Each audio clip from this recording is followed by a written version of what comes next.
നമുക്കിന്ന് മീൻ ഇലയിൽ വെച്ചൊന്ന് പൊള്ളിച്ച് നോക്കിയാലോ? ഇപ്പോൾ ഇവിടെ മീൻ ഒരുപാട് കിട്ടുന്നത് കൊണ്ട് എൻ്റെ പരീക്ഷണത്തിന് അമ്മ സമ്മതിച്ചു. ഇല്ലെങ്കിൽ നല്ല ചീത്ത കിട്ടിയേനെ.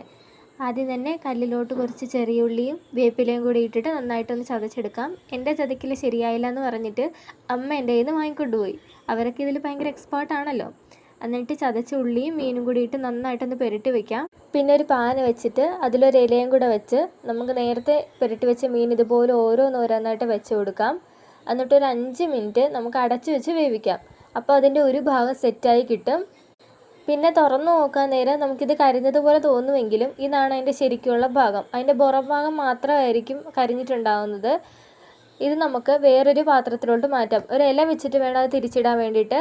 എന്നിട്ട് ആ ഇല നമുക്ക് വീണ്ടും നേരത്തെ എടുത്തു വെച്ച പാനിലോട്ടിട്ട് ഒന്നും കൂടി ഒന്ന് വേവിച്ചെടുക്കാം. നമ്മൾ തവിക കൊണ്ടൊക്കെ എടുക്കുവാണെങ്കിൽ അത് പൊട്ടിപ്പോവും. അതുകൊണ്ടാണ് ഇങ്ങനെ തിരിച്ചും മറിച്ചും ഇടുന്നത്. അപ്പോൾ മീൻ സെറ്റായിട്ടുണ്ട്. കണ്ടോ, ഫ്രണ്ടിലത്തെ ഭാഗം മാത്രമായിരിക്കും ഇങ്ങനെ ഉണ്ടാകുന്നത്. ഭാഗത്ത് നല്ലതായിട്ട് വെന്തിട്ടുണ്ടാവും. അപ്പോൾ ഒന്ന് ട്രൈ ചെയ്ത് നോക്കണേ.